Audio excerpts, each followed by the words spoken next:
La necesidad de tener la razón es la marca de una mente vulgar. Albert Camus. La sociedad no castiga únicamente a quienes rompen las reglas. A veces, castiga con mucha más crueldad a quienes revelan que todos estaban fingiendo seguirlas. Me tomó tiempo entenderlo porque siempre imaginé que el rechazo ocurría cuando alguien hacía algo malo.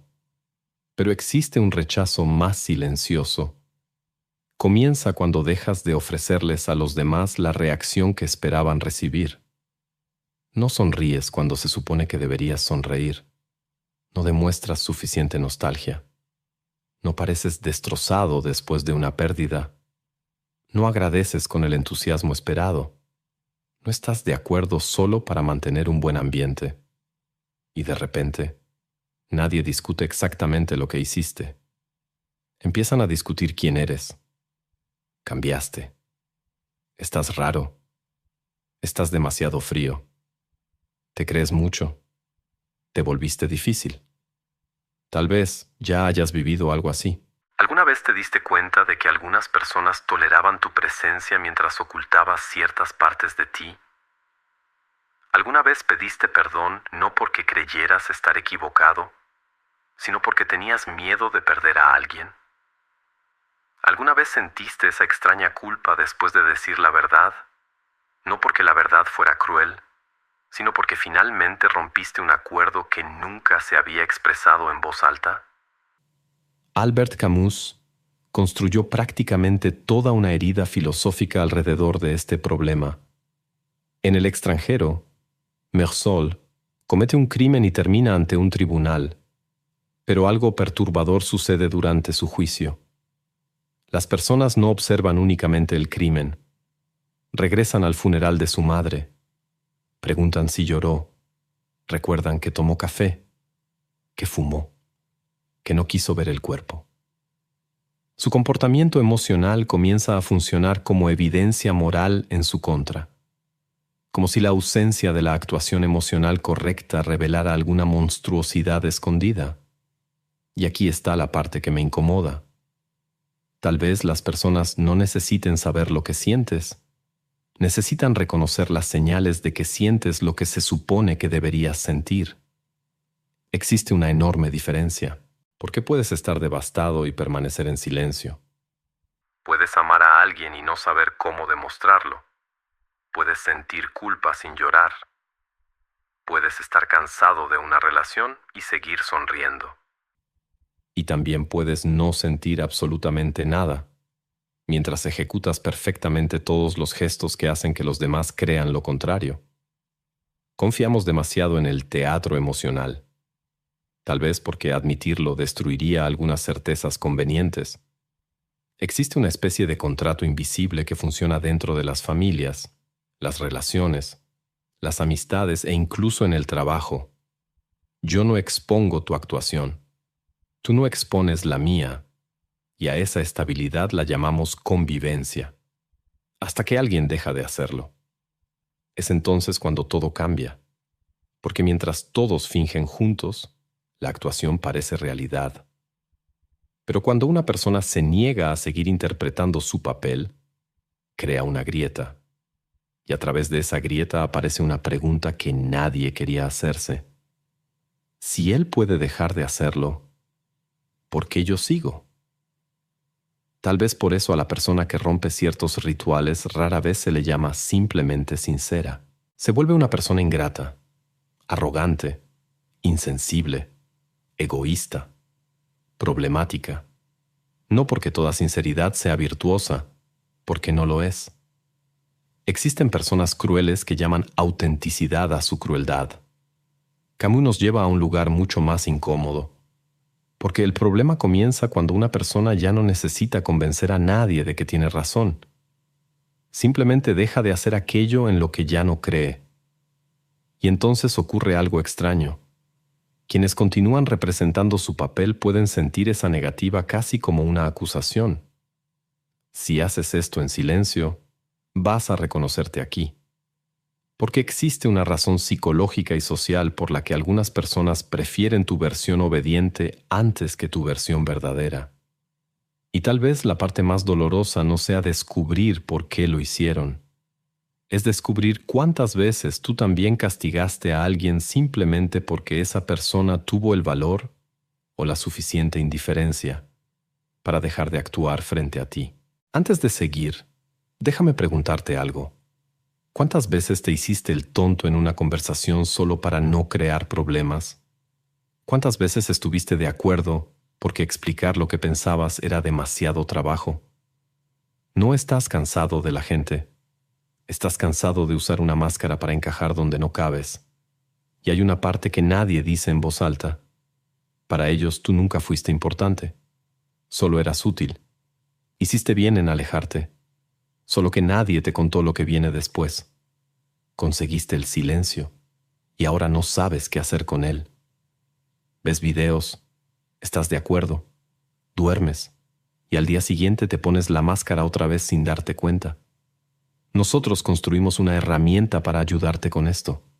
Se llama Protocolo Exilio. Nació de lo que hizo Maquiavelo después de ser usado, torturado y descartado por la ciudad a la que sirvió toda su vida. Maquiavelo no volvió a explicarse. Desapareció y reapareció con un libro que los hombres de poder leen desde hace más de 500 años. Y es ese mismo camino el que vas a recorrer en 15 días. No vas a tener que decidir nada, solo ejecutar. Tu versión útil e ingenua muere ahí adentro. Quien sale de la cueva es irreconocible, frío, calculador e imposible de usar.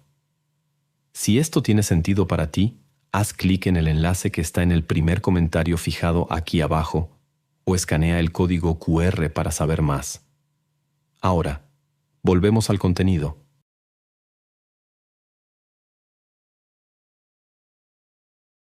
Existe algo que hacemos casi automáticamente cuando nos damos cuenta de que alguien nos está observando sufrir. Intentamos sufrir de la manera correcta. Suena absurdo cuando se dice así, pero piensa en una separación. Si terminas una relación larga y, pocos días después, logras trabajar, conversar o incluso reírte de algo, inevitablemente alguien lo verá extraño. Vaya, lo superaste rápido. Si sufres durante meses, escuchas lo contrario. Tienes que seguir adelante. Existe un tiempo socialmente aceptable para el dolor, una cantidad correcta de lágrimas e incluso una expresión facial que parece convencer a los demás de que lo que sentimos es verdadero. Fue precisamente en este punto donde Albert Camus colocó a Meursault, protagonista de El extranjero. Su madre muere.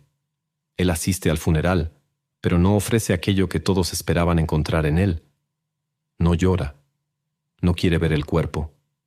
Toma café. Fuma un cigarrillo. Al día siguiente, nada en su comportamiento parece corresponder con la imagen convencional de un hijo devastado. Más tarde, cuando Meursault es juzgado por un asesinato, esos detalles regresan al tribunal como si revelaran algo profundo sobre su carácter.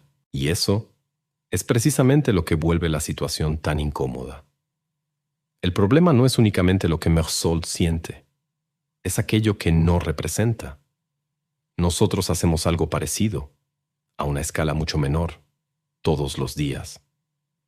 Es cuando alguien se disculpa contigo y te das cuenta de que espera inmediatamente tu «está bien», aunque no lo esté. Es cuando recibes un regalo que no te gustó y exageras artificialmente tu sonrisa porque la gratitud tiene que ser visible. Es cuando te encuentras con un familiar después de meses y lo abrazas con una intimidad que ya no existe. Es cuando alguien pregunta, ¿estás feliz por mí? Y entiendes, incluso antes de responder, que eso no es exactamente una pregunta. Existe una respuesta permitida. La psicología social puede llamar a una parte de esto manejo de impresiones. Ajustamos nuestro comportamiento porque sabemos que los demás forman juicios a partir de las señales que emitimos. Pero Camus lleva el problema hacia un lugar más oscuro. ¿Qué sucede cuando alguien simplemente se niega a proporcionar esas señales? La ausencia comienza a ser llenada por la imaginación de los demás. Si no demuestras culpa, entonces no tienes conciencia. Si no demuestras sufrimiento, entonces nunca amaste. Si no demuestras entusiasmo, eres envidioso. Si estableces un límite sin ofrecer una larga justificación emocional, te volviste egoísta. Observa el mecanismo. Nadie entró en tu mente. Nadie sintió lo que tú sentiste. Aún así, tu expresión externa comienza a funcionar como prueba de una realidad interna. Hay momentos en los que me doy cuenta de que las personas no me están preguntando qué siento. Están buscando señales que confirmen aquello que decidieron que yo debería sentir. Y cuando esas señales no aparecen, el silencio rápidamente adquiere un significado moral. Mi calma se convierte en frialdad. Mi límite se convierte en arrogancia. Mi distancia se convierte en desprecio. Como si existir de una manera diferente a la esperada fuera una especie de confesión. Tal vez por eso tanta gente aprende desde muy temprano a representar un papel. El niño se da cuenta de que necesita parecer arrepentido para que termine el regaño. El adulto descubre que necesita parecer entusiasmado en una reunión. Dentro de una relación, alguien comprende que ciertas verdades tendrían un costo demasiado alto y comienza a decir, no pasa nada. Después de algunos años, ya ni siquiera parece fingimiento, parece personalidad. Y aquí surge la herida que Camus deja abierta. Tal vez la sociedad tolere mejor a alguien que siente poco y representa perfectamente su papel que a alguien que siente profundamente, pero se niega a convertir su mundo interior en una actuación convincente. Esto no significa que toda persona fría sea secretamente profunda. Tampoco significa que la sinceridad justifique la crueldad. Significa simplemente que hemos aprendido a confundir la emoción con la representación emocional. Y esa confusión tiene consecuencias, porque cuando dejas de ofrecer la reacción esperada, las personas rara vez dicen, no siguió el guión. Dicen algo mucho más peligroso. Ahora descubrí quién es realmente. Y tal vez no te hayan descubierto a ti. Tal vez solo hayan descubierto que dejaste de actuar para ellas.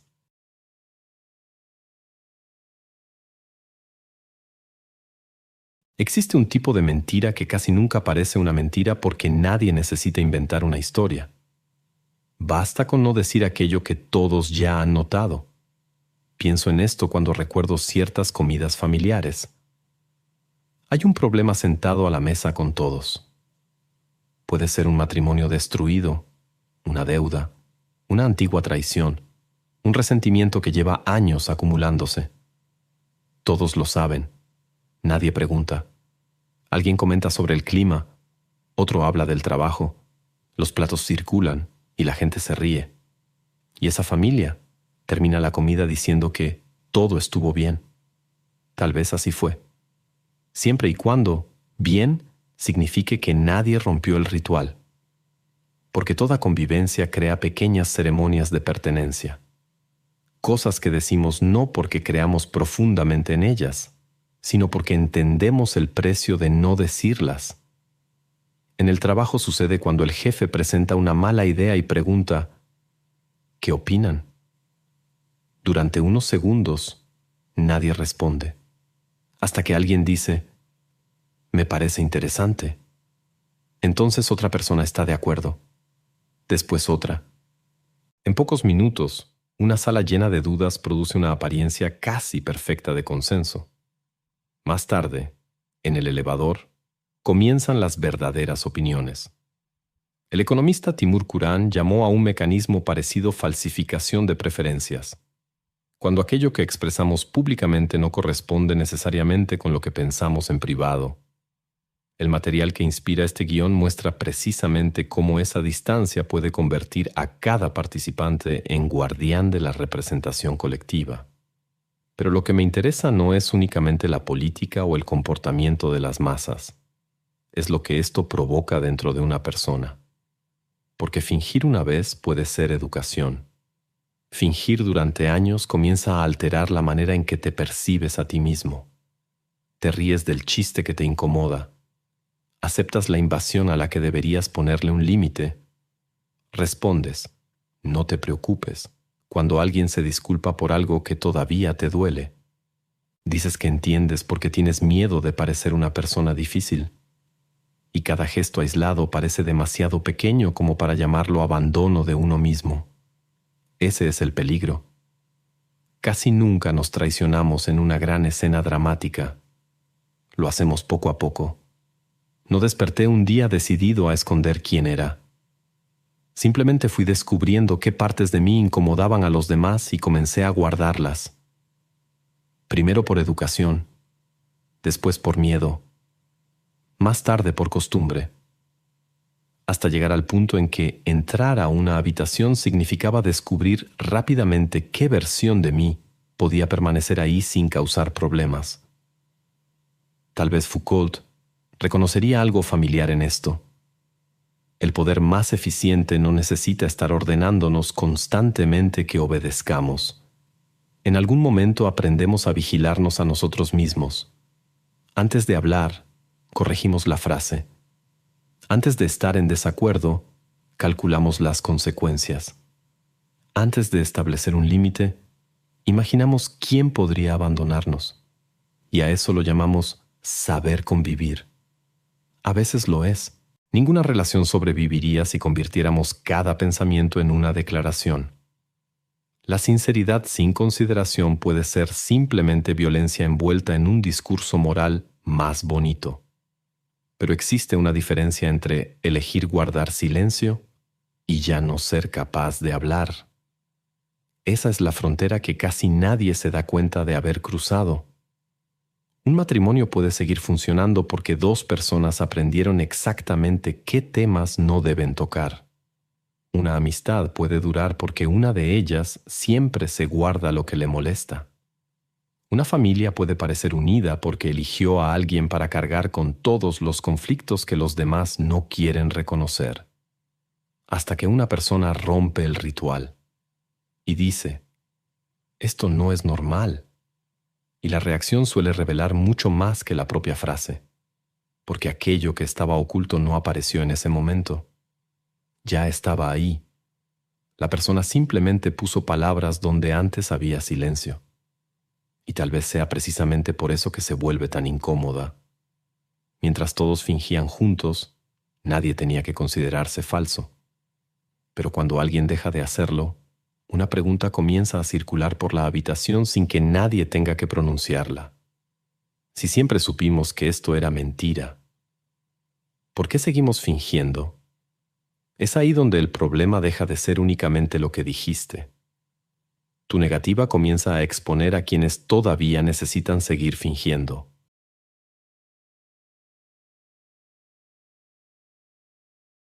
Existe una razón por la que ciertas personas se molestan más con tu cambio que con lo que realmente hiciste. Tu cambio crea una comparación. Imagina una familia en la que todos aprendieron a soportar el comportamiento agresivo de una persona. Durante años existe una regla silenciosa. Él es así. Todos se quejan en privado, pero durante las reuniones sonríen, evitan determinados temas y hacen todo lo posible para no provocar un conflicto.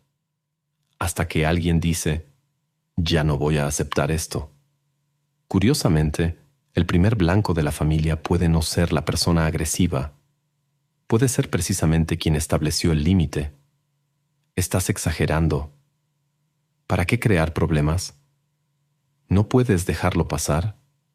La pregunta que siempre me ha incomodado es, ¿por qué molesta tanto cuando alguien se niega a seguir soportando aquello que todos admiten que está mal? Porque tal vez el límite de esa persona haga algo más que protegerla.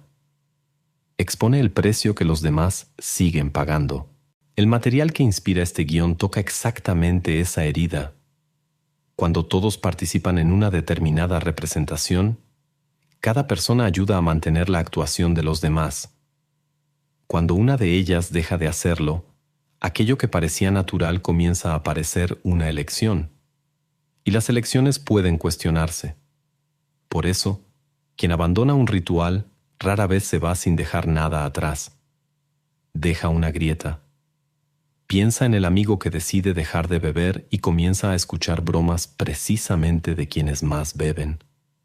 en la persona que deja de participar en los chismes del trabajo y, de repente, es considerada arrogante, en la mujer que siempre resolvía los problemas de todos y que, cuando comienza a decir no, escucha que se volvió egoísta. Nada de esto significa que quien rompe un patrón tenga automáticamente la razón. A veces nosotros somos los difíciles. A veces llamamos límite al orgullo y sinceridad a la crueldad. Pero hay momentos en los que la hostilidad tiene otro origen. Tu negativa funciona como un espejo. Tal vez no me estés atacando porque cambié. Tal vez me estés atacando porque mi cambio puso frente a ti una posibilidad que preferías no ver. Si yo puedo decir que no, tal vez tú también podrías hacerlo. Si yo puedo irme, tal vez tú también podrías haberte ido. Y admitirlo significaría enfrentar todos esos años en los que llamaste obligación a aquello que, en algún lugar silencioso dentro de ti, sabías que también era miedo. Es aquí donde la necesidad de aprobación se vuelve peligrosa, porque pertenecer no significa únicamente ser amado. Significa conocer los gestos necesarios para seguir siendo reconocido por el grupo. Aprendes qué opiniones puedes expresar, qué dolores reciben atención, qué verdades necesitan eufemismos, hasta dónde puedes cambiar sin amenazar la identidad de quienes conocieron tu versión anterior. Y cuando cruzas esa frontera, aparece un castigo discreto. Las invitaciones disminuyen, los mensajes se vuelven fríos. Tu nombre comienza a aparecer acompañado de alguna explicación. Últimamente está raro. Ella cambió mucho. No existe un tribunal. Aún así, existe una sentencia. El documento de referencia describe esta lógica de una manera brutal. Cuando una persona deja de repetir aquello que todos repiten, no necesita convencer a nadie. El simple hecho de dejar de hacerlo ya hace visible que la actuación era opcional. Tal vez eso sea lo que algunas personas nunca perdonan, no el hecho de que hayas encontrado una verdad superior, sino el hecho de haber demostrado que existía una puerta. Porque mientras nadie intenta abrirla, todos pueden decir que están atrapados. Cuando alguien la cruza, quienes permanecen necesitan encontrar otra explicación. Y algunas veces es emocionalmente más fácil llamarte traidor que preguntarse por qué ellos mismos siguen ahí.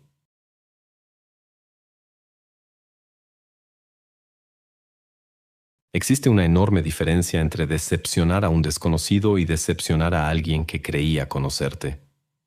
Un desconocido puede estar en desacuerdo. Quien ha convivido contigo puede sentir que lo traicionaste.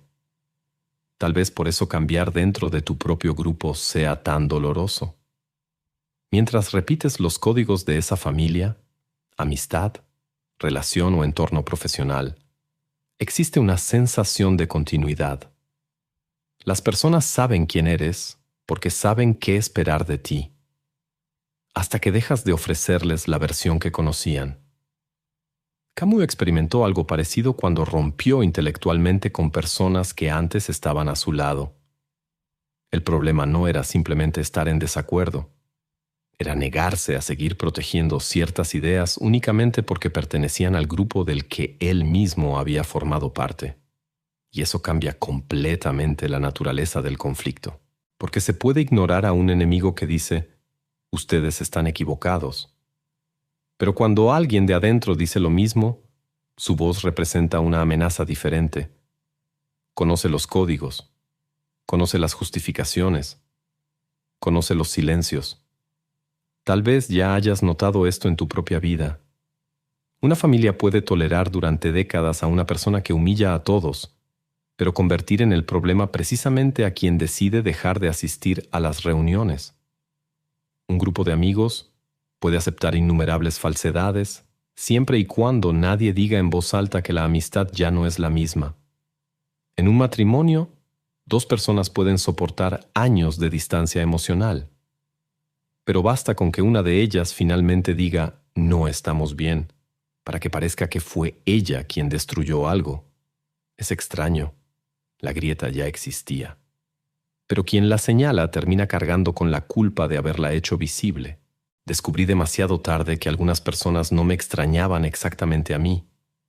Extrañaban la función que yo desempeñaba en sus vidas, a la persona que cedía, que comprendía, que regresaba primero, que evitaba los conflictos, que aceptaba ciertas cosas para conservar la paz. Cuando dejé de cumplir esa función, dijeron que yo había cambiado, y tenían razón.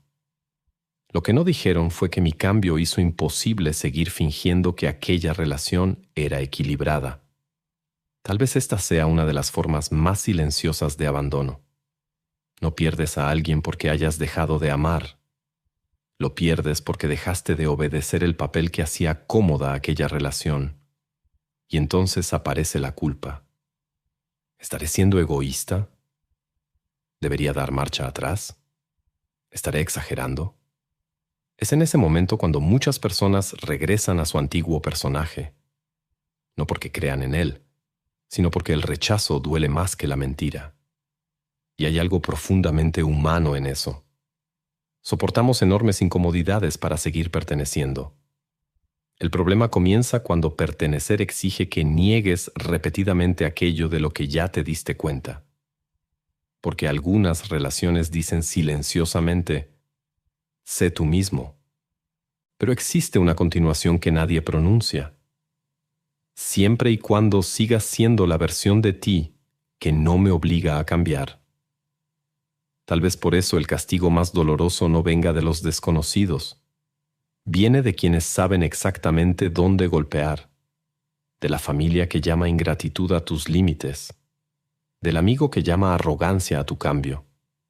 De la persona que llama abandono a tu distancia después de haber ignorado durante años todo aquello que te hacía querer marcharte. Y entonces entiendes algo incómodo. A veces, cuando alguien dice que quiere que vuelvas, no está pidiendo tu presencia. Está pidiendo el regreso del personaje que finalmente dejaste de interpretar.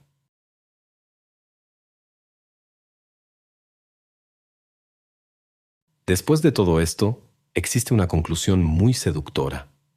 Creer que, de un lado, están los falsos, y del otro, personas como nosotros, que finalmente tuvieron el valor de ser auténticas. Pero tal vez esa sea solo otra máscara, porque llega un momento en el que incluso la sinceridad puede convertirse en un personaje. Seguramente conoces a alguien así, la persona que dice, yo soy sincero, y al que no le guste, que se aleje. Convierte cada conflicto en una prueba de autenticidad. Nunca es cruel. Simplemente dice la verdad. Nunca necesita reconsiderar nada, porque cree que cambiar de opinión sería traicionar quien realmente es. Y tal vez nosotros hagamos versiones más discretas de lo mismo.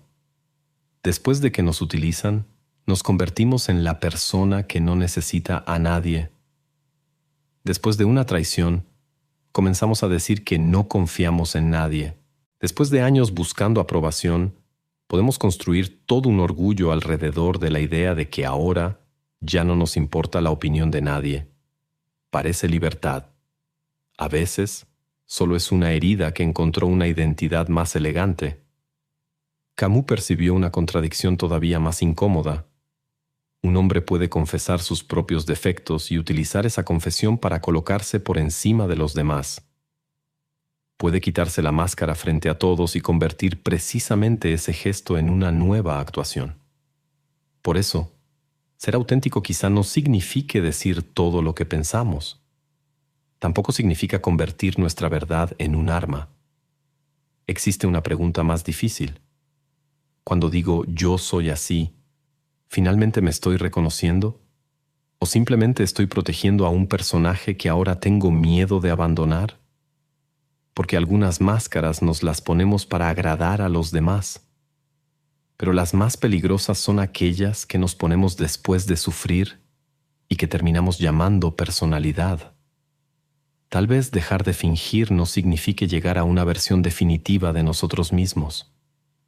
Tal vez signifique darnos cuenta, una y otra vez, de cuándo comenzamos una nueva actuación Y es precisamente ahí donde Camus nos deja sin una salida cómoda. ¿Y si la última persona ante la que todavía estás fingiendo eres tú mismo?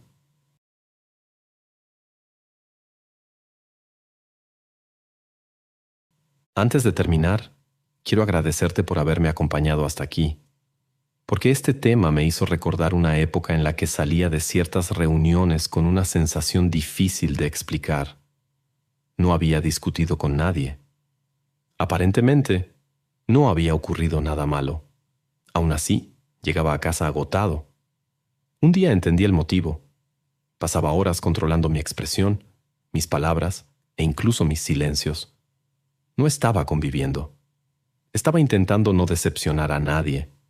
Y tal vez tú conozcas ese cansancio. Si alguna parte de este video le puso nombre a algo que hacías sin darte cuenta, cuéntame en los comentarios. ¿Cuál fue la máscara más difícil que tuviste que abandonar? Y si quieres seguir por aquí, suscríbete.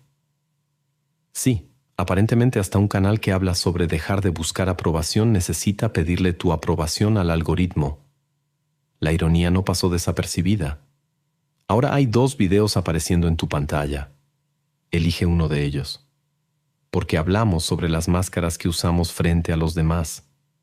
Pero hay una capa que dejé intencionalmente para después. ¿Qué sucede cuando usas una máscara durante tanto tiempo que ya ni siquiera sabes quién estaría debajo de ella?